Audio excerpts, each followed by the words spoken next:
স্বার্থে জাতীয় ছাত্রমঞ্চ এর পক্ষ থেকে অগ্রাধিকারমূলক 11 দফা দাবি ঘোষণা করছি। 1. বিনামূল্যে কর্মসংস্থানমুখী শিক্ষা।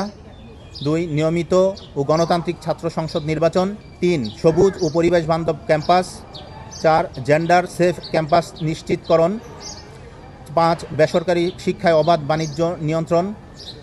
6. সরকারি উদ্যোগে বিদেশে উচ্চশিক্ষার বৃত্তি প্রদান। 7. বহু ভাষায় দক্ষতা উন্নয়ন। 8. বিনামূল্যে ক্যাম্পাস ভিত্তিক চিকিৎসা প্রদান। 9. গবেষকদের জন্য বৃত্তি ও সহায়তা বৃদ্ধি।